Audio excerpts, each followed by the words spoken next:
حسين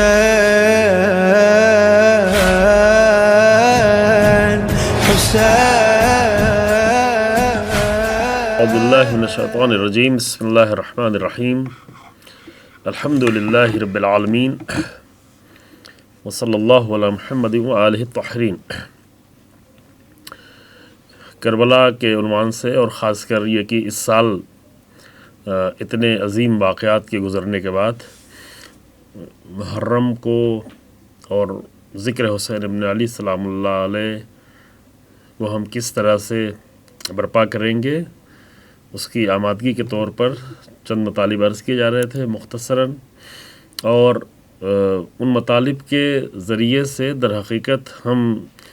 ان چند ویلیوز کو جو بنیادی ترین اور اہم ترین ویلیوز ہیں کربلا کی اور حسین ابن علی سلام اللہ علیہ اور آپ کے پاکیزہ اور عظیم اصحاب کی، اس کی طرف اشارہ کرنا تھا. ہمیں یاد آ رہا ہے کہ تقریباً کچھ 15 سال پہلے ایک کتاب تھی جو رہبر شہید کے کلمات سے اخذ کی ہوئی کتاب تھی. کہ اس طرح کی بہت ساری کتابیں ہیں، ابھی کچھ ترجمہ بھی ہو چکی ہیں اردو زبان میں، شاید 10 کی تعداد میں ہو چکی ہیں، لیکن 100 جلد سے زیادہ کتابیں موجود ہیں رہبر انقلاب کے، جو مختلف کلمات ہیں، مختلف تقریریں ہیں، مختلف خطبات ہیں، جو بہت ہی منظم ہوتے ہیں. اس میں بہت سارے موضوعات پر جو گفتگو ہوئی ہے، تو الگ الگ موضوعات کے اعتبار سے الگ الگ ٹاپکس کے لحاظ سے کتابیں ترتیب دی گئی ہیں. تو وہ کتاب کتاب کا بھی نام بھی صحیح طرح سے یاد نہیں ہے، لیکن اس میں رہبر انقلاب نے یہ فرمایا تھا کہ کربلا کے اگر بہت ہی بنیادی اصولوں کو، بہت ہی عظیم اصولوں کو گنے تو وہ 100 سے زیادہ بنتے ہیں. یعنی یہ نہیں کہ صرف 100 ہیں، اور بھی بہت سارے اصول ہیں، لیکن زندگی کے بہت بنیادی اور بہت ہی اہم جو اصول ہیں جو کربلا کے ذریعے سے زندہ ہوئے، اور حسین ابن علی سلام اللہ علیہ نے شہادت کے ذریعے سے اور اس عمل کے ذریعے سے کہ جو مدینے سے لے کے مکے اور مکے سے لے کے کربلا اور کربلا کے اندر جو امام نے اور امام کی تربیت میں آنے والے اصحاب نے اور امام کے گھرانے نے، امام کے گھر میں موجود خواتین نے، بچوں نے جو کردار ادا کیا، پھر کربلا سے لے کے کوفے تک، کوفے سے لے کے شام تک، اور اس کے بعد جو ایک پورا سلسلہ رہا، اس میں بہت ہی عظیم جو ویلیوز ہیں اور بہت ہی عظیم جو اصول نکالے جاتے ہیں وہ 100 سے زیادہ ہوتے ہیں، ورنہ اور بھی بہت سارے زندگی کے اصول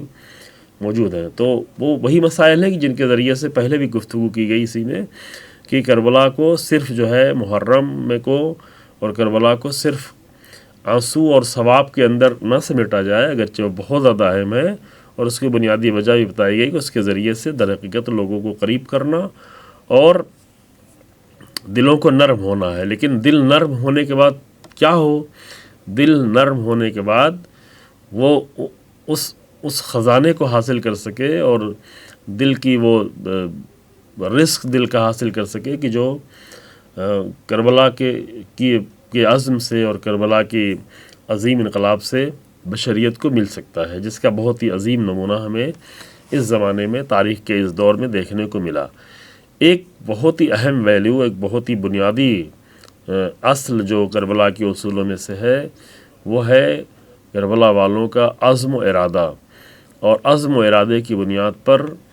اتنا عظیم کارنامہ انجام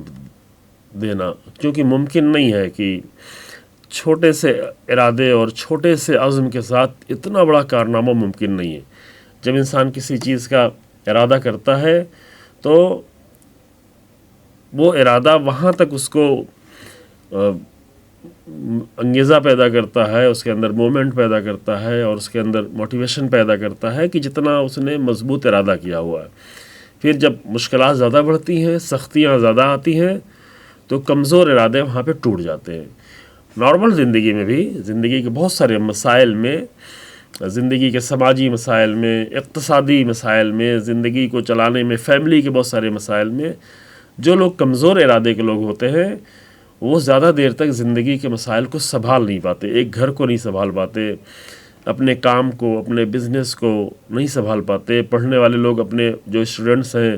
وہ اپنی پڑھائی کو نہیں سنبھال پاتے، جو کہ ارادے ان کے کمزور ہوتے ہیں. کمزور ارادے کے ذریعے سے زندگی کے کسی بھی بڑے مسئلے کا حل نہیں ہو سکتا ہے، اور نہ کسی انسان کی اپنی انڈیویجول زندگی، نہ فیملی لائف، نہ اپنی سماجی لائف، اور نہ ہی بڑے پیمانے پر کوئی بڑا قدم اٹھایا جا سکتا ہے کہ جس سے پورے معاشرے کو فائدہ پہنچے۔ لہذا کسی بڑے قدم کے لیے، چاہے حتیٰ اپنی ہی زندگی میں ہو، اس کے لیے بڑے ارادے کی اور بہت زیادہ عزم کی ضرورت ہے کہ اس عزم و ارادے کو، جو قرآنی تعبیرات ہیں، جو اسلام میں تعبیرات ہیں، البتہ صرف اسلام میں نہیں ہے، دیگر بہت سارے جو ہے ڈیوائن جو ریلیجنس ہیں، اور اس کے علاوہ اور بھی بہت ساری جو سماجیات اور دیگر موضوعات کی جو کتابیں ہیں، اس میں بھی اس مسئلے پہ زیادہ گفتگو کی گئی ہے۔ وہ چیز ہے صبر اور استقامت، خاص کر جو ہے میدان جنگ میں، خاص کر زندگی کے مشکل مسائل میں، خاص کر ایسے وقت میں جب ایک قوم کو بہت مشکل میں ڈال دیا گیا ہو، یا ایک ملک کو مشکل میں ڈال دیا گیا ہو، تو ایک ہی صورت ہو سکتی ہے کہ یہ ملک ٹوٹ کے، بکھر کے، کمزور ہو کے تباہ ہو جائے، یا ایک انسان اگر کسی بڑی مشکل کا سامنا کرے تو کوئی بہت بڑی بیماری ہو، کوئی بہت بڑا جو ہے اقتصادی نقصان ہو جائے، تو یا تو بالکل ٹوٹ کے بکھر جائے، ختم ہو جائے، یا یہ کہ اپنے عزم و ارادے کے ذریعے سے وہ اپنے آپ کو پھر جو ہے مضبوط صورتحال کی طرف لے کے جائے۔ اس کے لیے احادیث احادیث کے بڑے بڑے چیپٹر موجود ہیں، اور انشاءاللہ جہاں ہمارے احادیث کا جو سلسلہ ہے، احادیث کا جو باب ہے، وہاں پہ اس موضوع پر بھی کبھی انشاءاللہ تعالی حدیثیں عرض کی جائیں گی، اور بعض جگہوں پر جو ہے اور تفصیل سے بھی بیان کیا گیا ہے، لیکن ابھی ہمیں وہاں نہیں جانا ہے۔ قرآن میں بھی اس موضوع پر بہت زیادہ تاکید کی گئی ہے۔ قرآن میں یہاں تک یہ ہے کہ مومنین کو باقاعدہ تلقین کی گئی ہے کہ یا ایھا الذین آمنوا اصبروا وصابروا ورابطوا واتقوا اللہ لعلکم تفلحون۔ اے مومنو، مضبوطی پیدا کرو، صبر کا مطلب یعنی کہ حق پر مضبوطی سے ڈٹے رہو، مضبوط ارادوں کے ساتھ رہو، اور صرف انڈیویجول تنہا صبر نہ ہو، اصبروا وصابروا، خود تمہارے اندر بھی وہ مضبوطی ہو، لیکن پھر کوشش یہ ہو کہ سب مل کر قوم کے لحاظ سے، ایک ملک کے لحاظ سے، ایک گروہ کے لحاظ سے جو ہے وہ سب مل کے صبر کا نمونہ پیش کریں، کہ جو الحمدللہ ہمیں کربلا میں بہت ہی عظمت کے ساتھ نظر آئے۔ تعداد کم تھی لیکن اتنی عظمت کے ساتھ نظر آئے جس کا نمونہ ہمیں تاریخ میں کہیں بھی نہیں ملتا۔ کہیں اس لیے نہیں ملتا کہ ہاں اور بھی بہت ساری جگہیں ہیں کہ جہاں پہ بہت صابر لوگ تھے اور بہت ہی عظیم لوگ تھے، لیکن اس میں کچھ کمزور لوگ بھی تھے، کچھ لوگوں نے کمزوریاں بھی دکھائی۔ مثلاً سب سے عظیم ذات، تاریخ انسانیت کے سب سے عظیم ذات رسول اللہ صلی اللہ علیہ وآلہ وسلم کے ساتھ بہت ہی عظیم کارنامے انجام دینے والے ثابت، محکم، مضبوط لوگ تھے۔ مختلف جنگوں میں، مختلف حالات میں، مختلف سفر میں، مشکل ترین حالات میں، ہجرت میں، مدینے آنے میں، مدینے کے بعد کے حالات میں، لیکن جہاں بہت ہی مضبوط لوگ تھے، جہاں بہت ہی صابر لوگ تھے، جہاں امیر المومنین جیسی ذات موجود تھی، جہاں سلمان و ابوذر جیسے لوگ تھے، جہاں عمار یاسر جیسے لوگ تھے، کہ جن کے لیے رسول اللہ صلی اللہ علیہ وآلہ وسلم نے فرمایا کہ جنت مشتاق ہے، اشتاقت الجنت و الاربع۔ اہل سنت کی بھی روایت موجود ہے، شیعوں کی بھی روایت موجود ہے کہ 4 لوگوں کی جنت مشتاق ہے، جس میں 3 نام تو بالکل جو ہے وہ سب کے نزدیک بالکل ثابت ہے۔ ایک امیر المومنین کے لیے، ایک جناب عمار کے لیے، ایک جناب سلمان کے لیے۔ چوتھے نام میں بعض روایت میں ابوذر کا ذکر ہے اور بعض روایت میں مقداد کا ذکر ہے۔ تو ایسے صابر اور محکم لوگ بھی موجود تھے، لیکن وہیں پہ کمزوریاں دکھانے والے لوگ بھی موجود تھے، وہیں پہ پیچھے رہ جانے والے لوگ موجود تھے، وہیں پہ جنگ خندق میں بہت زیادہ کمزوری دکھانے والے، جنگ احد میں تو اور بھی زیادہ فرار کر جانے والے لوگ۔ تو کربلا میں اور دوسری جنگوں میں فرق یہ ہے، کربلا کے عظیم مارکے میں اور دوسرے مارکوں میں یہ فرق ہے کہ اور دوسری جگہوں پر بہت ہی عظیم لوگ رہے اور ان کے ساتھ بھی بہت ہی عظیم لوگ رہے، جیسے رسول اللہ کی ذات، جیسے امیر المومنین کے ساتھ مالک اشتر جیسے لوگ، یا عمار یاسر یہاں بھی موجود تھے، اور بھی کئی سارے اصحاب، لیکن ان کے ساتھ کمزور لوگ بھی رہے۔ لیکن کربلا ایک ایسا ماجرا ہے، کربلا ایک ایسا عظیم واقعہ ہے کہ جہاں پر کسی نے ذرہ برابر بھی کمزوری نہیں دکھائی، چاہے وہ نئے مسلمان رہے ہوں، چاہے وہ کرسچنٹی سے آئے رہے ہوں، چاہے وہ دوسرے مسلک سے آئے رہے ہوں، مثلا عثمانی مسلک سے جیسے جناب زہیر، چاہے وہاب کلبی ہوں، چاہے جوان ہوں، چاہے بزرگ ہوں، چاہے 91 سال کے بوڑھے ہوں، چاہے خواتین ہوں، ان میں سے کبھی بھی کسی نے ذرہ برابر کمزوری نہیں دکھائی، ان کے عزم و ارادے میں ذرہ برابر بھی کمزوری نہیں آئی، اور اسی بنیاد پر، شاید اسی بنیاد پر امام حسین علیہ السلام نے شب عاشور میں کہا تھا کہ میں نے ایسے اصحاب نہیں دیکھے، وَلَمْ أَرَ أَصْحَابًا أَوْلَىٰ وَلَا أَوْفَىٰ مِنْ أَصْحَابِي، ہم نے ایسے اصحاب دیکھے ہی نہیں، ایسے اتنے وفادار، اتنے برتر، اتنے عظیم لوگ، ایسے اہل بیت نہیں دیکھے کہ جو حسین ابن علی سلام اللہ علیہ کے ساتھ تھے۔ یہ واقعہ، یہ خاص کر یہ اس لیے عرض کیا جا رہا ہے آپ کی خدمت میں کہ اس کا بہت ہی عظیم نمونہ ہمیں آج کے دور میں، اس تاریخ میں، اس صدی میں، بلکہ اس سال میں، اس سال کے محرم کے پہلے ہمیں نظر آیا کہ جہاں پر بہت ہی مضبوط عزم و ارادے کے لوگوں نے آ کر پھر ایک مرتبہ وہ نمونہ پیش کیا جو کربلا کی میراث تھی، جو کربلا کی تربیت تھی۔ ہر طرح سے مسلسل 1 مہینہ نہیں، 2 مہینہ نہیں، 3 مہینے کا سلسلہ بڑھتا رہا، تھریٹس پہ تھریٹ، دھمکیوں پہ دھمکیاں، اور صرف دھمکیاں نہیں، حملے پہ حملے، اتنے حملے ہوئے ہیں کہ بعض ایکسپرٹس کا کہنا ہے کہ ایک ساتھ سیکنڈ ورلڈ وار کے بعد کبھی بھی کسی سرزمین پر ایک ساتھ چند دنوں میں، 39-40 دنوں میں اتنے بم، اتنی میزائلیں نہیں گرائی گئی۔ ٹھیک ہے، غزہ میں 2 سال میں اس سے بھی زیادہ گرایا گیا، لیکن غزہ میں جو چیز 2 سال کے درمیان میں ہوئی، اور غزہ ایک چھوٹی سی پٹی ہے 41 کلومیٹر کی، جس کی چوڑائی جو ہے 6 کلومیٹر سے لے کے 12 کلومیٹر ہے، لمبائی جو ہے وہ 41 کلومیٹر ہے، وہاں پہ 2 سال کے درمیان میں جو ابھی بھی سلسلہ، یہ ظالمانہ سلسلہ جاری ہے، 2.5 سال گزر چکے ہیں، کہ 2.5 سال سے بھی زیادہ ہو گئے ہیں، کہ جہاں پر بہت زیادہ بم اور میزائل گرائے گئے، لیکن ایک ساتھ 40 دنوں میں، 39 دنوں میں، سیکنڈ ورلڈ وار کے بعد کہیں بھی اتنے بم، اتنے انفراسٹرکچر کو توڑنا، اتنے لوگوں کی شہادت، اور عظیم لوگوں کی شہادت، ٹاپ لیول کے کمانڈرز اور سیاسی لیڈران کی شہادت، سب سے بڑھ کر جو ہے رہبر شہید کی شہادت، یہ سب کچھ ہوا، لیکن ان سب کچھ کے ہونے کے بعد بجائے یہ کہ ان کے ارادوں میں کمی آتی، ان کے ارادے اور بھی قوی، اور بھی محکم، اور بھی مضبوط ہوتے گئے۔ یہ بالکل میراث اور تربیت ہے حسینی اقدام کی اور کربلا کی، کہ جس کے لیے ہمیشہ تاکید گئی ہے، یعنی کہ کربلا کو ہم، ٹھیک ہے، بہت سالوں سے ہم ہمیشہ ذکر کر رہے ہیں، الحمدللہ اللہ نے یہ توفیق دی ہوئی ہے، فخر کا مقام ہے، لیکن جہاں اس کے لیے فخر ہے وہیں پر نہایت ہی زیادہ ذمہ داری بھی انسان کی بڑھ جاتی، کہ اتنی بڑی میراث اگر کہیں مل رہی ہے تو اس کے اثرات کیا ہوتے ہیں، اور وہ اثرات ہم نے اسی سال میں دیکھے کہ کس طرح سے، کس عزم و ارادے کے ساتھ ہمارے جدید رہبر، جو اب بہت سارے ڈیٹیل تو ابھی تک نہیں آ پائے، طرح طرح کی خبریں ہیں، لیکن بہرحال اسی جگہ پہ تھے جہاں پہ 30 بم گرائے گئے، تو زخمی ہونا لازمی ایک مسئلہ ہے، لیکن ان سب کے جہاں پہ ایک گھر میں اتنے لوگ شہید ہو گئے ہوں، اور بیوی شہید ہو گئی ہو، باپ شہید ہو گیا ہو، بہن شہید ہوئی ہو، بہنوئی شہید ہوا ہو، بھانجی شہید ہوئی ہو، ماں کا بھی ابھی بہت زیادہ کچھ نہیں واضح ہو پایا، یہ سب کچھ ہونے کے بعد ذرا بھی ارادوں میں کمزوری نہیں آئی، تو یہ کربلا کی بہت بڑی میراث ہے۔ اسے ہمارے جوانوں کو خاص کر، اور بزرگوں کو بھی، سب کو اس بات کو سمجھنا ہے کہ حق پر ایک انسان کتنا زیادہ صابر، کتنا محکم، کتنا مضبوط، کتنا زیادہ ثابت قدم رہ سکتا ہے۔ امام صلی اللہ علیہ وسلم کا جملہ پہلے یا دوسرے پروگرام اسی سلسلے میں پڑھا تھا، کہ جہاں امام نے فرمایا کہ اگر زمین پر کہیں بھی، پوری سرزمین پر کہیں بھی ہمارے لیے ملجا و ماوا، کوئی بھی پناہ گاہ نہ ہو، تب بھی لما بایات تو مثلا یزید، تو ہم یزید کی بیعت نہیں کر سکتے، نہیں کریں گے، یہ ممکن نہیں ہے،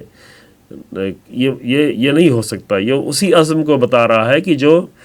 رسول اللہ صلی اللہ علیہ وآلہ وسلم کی میراث ہے، اور اولو العزم انبیاء کی میراث ہے۔ حتیٰ سارے نبیوں میں بھی وہ بات نہیں پائی گئی جو قرآن میں، جس کو بعض جگہ پہ منشن کرتا ہے بعض نبیوں کے لیے، کہ ہم نے فلاں جگہ پہ وہ عزم نہیں پایا۔ بعض جگہ پہ یہی لفظ قرآن نے استعمال کر دیا، جیسے سورہ طٰہٰ میں جناب آدم کے لیے استعمال کیا کہ وَلَقَدْ عَهِدْنَا إِلَىٰ آدَمَ مِن قَبْلُ فَنَسِيَ وَلَمْ نَجِدْ لَهُ عَزْمًا، آدم سے ہم نے عہد کیا، وعدہ کیا آدم سے،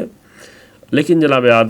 آدم جو ہے وہ وعدہ بھول گئے، فنسیہ بھول گئے، وَلَمْ نَجِدْ لَهُ عَزْمًا، ہم نے آدم میں عزم نہیں پایا، ڈٹرمنیشن نہیں پایا۔ اسی عزم سے اولو العزم انبیاء ہیں، وہ عزم جو آدم میں نہیں تھا، وہ عزم حضرت نوح میں تھا. اسی لیے حضرت آدم سلام اللہ علیہ وہ اولو العزم نبی نہیں ہے، لیکن حضرت نوح اولو العزم نبی ہے کہ 950 سال بھی ان کے عزم و ارادے میں کمزوری نہیں آیا، مقصد سے پیچھے نہیں ہٹے. اسی لیے قرآن حتیٰ رسول اللہ صلی اللہ علیہ وآلہ وسلم کے لیے یہ حکم دیتا ہے اور فرماتا ہے. اس کی وجہ یہ ہے کہ بزرگوں کی قدر ہمیشہ رہنا چاہیے، اگرچہ سب سے عظیم ذات رسول اللہ کی ہے، لیکن قرآن نے نمونے کے طور پر پیش کیا. اصل رسول اللہ جیسی ذات کے لیے اپنے پہلے کے اولو العزم نبیوں کو، سارے نبیوں کو نہیں لیکن اولو العزم نبیوں کو رسول اللہ کے لیے نمونے کے طور پر پیش کیا اور حکم دیا قرآن نے کہ فاصبر کما صبر اولو العزم من الرسل ولا تستعجل لهم، کہ اے رسول آپ اسی طریقے سے محکم اور ثابت قدم رہیں، اسی طرح سے صابر رہیں، اسی طرح سے مضبوط رہیں اپنے حق پر جس طریقے سے آپ سے پہلے اولو العزم رسولوں نے کیا. سارے رسولوں کی بات بھی نہیں ہے، سارے انبیاء کی بات بھی نہیں ہے. بہرحال ہر نبی میں کچھ نہ کچھ عزم تھا، لیکن وہ عزم جو حضرت نوح میں تھا، وہ عزم جو حضرت ابراہیم میں تھا، وہ عزم جو حضرت موسیٰ اور عیسیٰ میں تھا، کہ واقعاً تاریخ کے یہ عظیم نمونے، ہم کبھی کبھی ایسے تبرکاً یہ نام کہہ کے چلے جاتے ہیں، لیکن تاریخ کے عظیم نمونے ہیں کہ جنہوں نے اپنے عزم و ارادے سے دنیا پہ اتنا اثر ڈالا ہوا ہے. کبھی کبھی لوگ کہتے ہیں کہ آج کے زمانے میں کیا نہیں، آج کے زمانے میں جہاں بھی جتنی بھی خوبیاں نظر آ رہی ہیں، اور عام طور سے لوگوں میں خوبیاں ہی زیادہ ہوتی ہیں، یعنی یہ اس میں یہ نہیں دیکھا جاتا کس مذہب کا ہے، کس ملت کا ہے، کس جگہ پہ ہے. عام طور سے انسانوں کو دیکھیں، ان کے 24 گھنٹے کو اٹھا کے دیکھیں تو زیادہ تر لوگ اچھے ہی کام کر رہے ہوتے ہیں، اور کچھ اچھے کام کرنے کے لیے اپنے گھر کی ذمہ داری، بچوں کا پیٹ بھرنا اور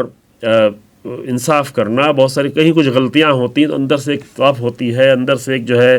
اندر سے خود ہی شرم ہوتی ہے. کچھ لوگ اتنے بے شرم ہو جاتے ہیں، ان کی بات الگ ہے، وہ 1% 2% لوگ ہوتے ہیں معاشرے میں، ورنہ 99% لوگ عام طور سے وہ ہوتے ہیں کہ جو بہتر ہی چاہ رہے ہوتے ہیں، اور برائی پہ انہیں تکلیف ہوتی ہے. اپنے اندر بھی برائیاں ہوتی ہیں لیکن وہ چیز پسند نہیں کرتے ہیں. تو یہ خوبیاں کہاں سے آئی ہوئی ہیں؟ یہ خوبیاں انہی انبیاء کی میراث ہے جو ہزاروں سال پرانی میراث ہے، اور اس میں خاص کر اولو العزم انبیاء، اور خاص کر اولو العزم انبیاء میں جو ان کے عزم و ارادے تھے، وہ عظیم میراث ہے. اب وہ اس کی یہ موضوع اس لیے یہاں پہ چھیڑا گیا کہ اس عزم کو اور اس ارادے کو اور اس مضبوطی کو آ کر کربلا میں اتنی عظمت کے ساتھ پیش کیا گیا کہ جو تاریخ کا ایک نمونہ بن گئی. اور آج جس زمانے میں ہم زندگی گزار رہے ہیں، وہ عزم و ارادہ ہمیں پھر دوبارہ دکھائی پڑا، وہ مضبوطی، وہ یعنی حیرت ہوتی ہے خواتین کا کردار دیکھ کر. یہ ایران کی اور امریکہ کی جنگ میں خواتین کا کردار دیکھ کر، شہید کے گھر کے لوگوں کا کردار دیکھ کر، شہید میں جن کے گھر میں 8 لوگ شہید ہو گئے ہوں، گھر میں کئی لوگ شہید ہو گئے ہوں، ان کی باتیں سن کے کہ بعض مواقع میں انشاءاللہ بیان کی بھی جا چکی ہے، بیان کی بھی جائیں گی، موجود بھی ہمارے سننے والے جو ناظرین انہوں نے بھی سنا ہوگا، کہ حیرت میں پڑ جاتا ہے. اور صرف مسلمان حیرت میں نہیں ہے، صرف شیعہ حیرت میں نہیں ہے، بلکہ دنیا کے لوگ حیرت میں ہیں کہ سوچا بھی نہیں تھا کہ ایسا ہو سکتا ہے. لیکن یہ سب کچھ ہونے کے لیے سب سے بنیادی چیز کیا تھی؟ ایمان تھا، جو ایمان کی بنیاد پر ان کا عزم و ارادہ تھا. چونکہ یہ عزم و ارادہ پیسوں کے لیے ہو ہی نہیں سکتا، یہ عزم و ارادہ صرف زمین کے لیے اور خاک کے لیے اور مٹی کے لیے نہیں ہو سکتا ہے. یہ عزم و ارادہ ایمان کے لیے ہو سکتا ہے، یہ عزم و ارادہ اللہ کی ذات کے لیے ہو سکتا ہے، اور یہ عزم و ارادہ صبر اور استقامت کی بنیاد پہ ہو سکتا ہے. جو قرآن کہتا ہے، 2 مرتبہ قرآن نے کہا کہ وَاسْتَعِينُوا بِالصَّبْرِ وَالصَّلَاةِ، صبر کے ذریعے سے مدد چاہو اپنی زندگی میں. صبر کے ذریعے سے چھوٹے چھوٹے مسائل میں نہیں، بلکہ دنیا کے سپر پاور کو بھی اگر شکست دینا ہو تو کیسے؟ صبر کے ذریعے سے اور عزم کے ذریعے سے اور ارادے کے ذریعے سے تم یہ کام کر سکتے ہو. جو قرآن کی نصیحت ہے، جو اولو العزم انبیاء کی میراث ہے، اور جس کا عظیم نمونہ ہمیں کربلا کی سرزمین پہ نظر آیا. اور یہ اتنی دیر میں یہ چند منٹ جو گفتگو کی ہے، وہ بھی اس لیے کہ ہم ہر سال ذکر حسین ابن علی سلام اللہ علیہ کریں، زندگی بھر کرتے رہیں، لیکن کربلا کو ان عزم و ارادوں کے ذریعے سے پہچانیں کہ جس کو پہچانا آج کے لوگوں نے. جب لوگوں نے یہ سمجھا کہ نہیں، اب تو لبنان کے لوگ تو کچھ بھی نہیں رہ گئے، سب کچھ توڑ دیا گیا، ختم کر دیا گیا، واکی ٹاکی کے ذریعے سے اور پیجر کے ذریعے سے، اور حملے کر کے پورے ٹاپ جتنے بھی لیڈرز سے سب کو مار دیا گیا، سید مقاومت کو شہید کر دیا گیا. اب کیا ہو سکتا ہے؟ کچھ بھی نہیں ہو سکتا، بالکل ختم ہو گیا ہے. اور یہ پلاننگ کر رہی تھی کہ اسلحے لے لیے جائیں، سب کچھ چھین لیے جائیں. لیکن اس کے بعد وہی میراث، وہی عزم، وہی ارادہ، وہی ذکر حسین ابن علی، وہی شہدائے کربلا کی میراث، اس کے ذریعے سے پھر دوبارہ دیکھا کہ نہیں،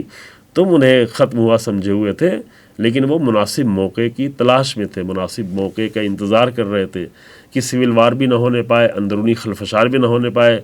تھوڑا سا سختیاں اٹھا لیں، تھوڑا سا شہادتیں دیکھ لیں، تاکہ اندر جو خلفشار بچایا گیا ہے وہ نہ پیدا ہو جائے، چونکہ لبنان چھوٹی سی سرزمین ہے، 60-62 لاکھ وہاں کی آبادی ہے، تو 20 لاکھ شیعہ ہیں، 20 لاکھ اہل سنت ہیں، 20 لاکھ کے آس پاس جو کرسچنس ہیں، تھوڑا کم زیادہ ہوئے ہیں، پہلے اور تھوڑا فرق تھا، ابھی شیعہ بھی شاید تھوڑا زیادہ ہوں بہت ساری شہادتوں کے باوجود بھی، لیکن اس بات کی ہمیشہ سازش ہوتی رہتی ہے کہ اندر سے خلفشار پیدا کر دیا جائے، اور ظاہر اس کام میں امریکہ اور اسرائیل تو مہارت رکھتے ہیں، تو وہاں پہ تھوڑا ٹھہرنا پڑا، تھوڑا انتظار کرنا پڑا، لیکن کسی کے ٹھہر جانے کی وجہ سے، کسی کی تھوڑی دیر کی خاموشی کی وجہ سے اگر کوئی ظالم لوگ یہ سمجھنے لگے کہ یہ ختم ہو گئے ہیں، تو وہ پھر آگے ثابت کرتے ہیں کہ نہیں، ہم جو ہے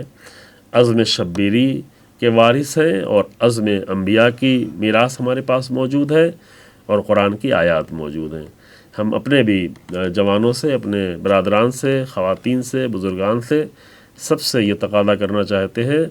کہ کربلا کو ایک دوسری نگاہ سے دیکھنے کی ضرورت ہے، گہرائی سے دیکھنے کی ضرورت ہے، ان ویلیوز کے ساتھ دیکھنے کی ضرورت ہے، اور کربلائی عزم کی ہر حالت میں ضرورت ہے۔ اگر کربلائی عزم پیدا ہو جائے تو ایک انسان کے ذریعے سے بھی وہ سب کچھ ہو سکتا ہے جو ممکن ہے لاکھوں کے ذریعے سے نہ ہو۔ ایک رہبر کے ذریعے سے وہ مارکے سر ہو سکتے ہیں، وہ عظمتیں مل سکتی ہیں، وہ عزتیں حاصل ہو سکتی ہیں کسی ایک قوم کو، جو ممکن ہے کہ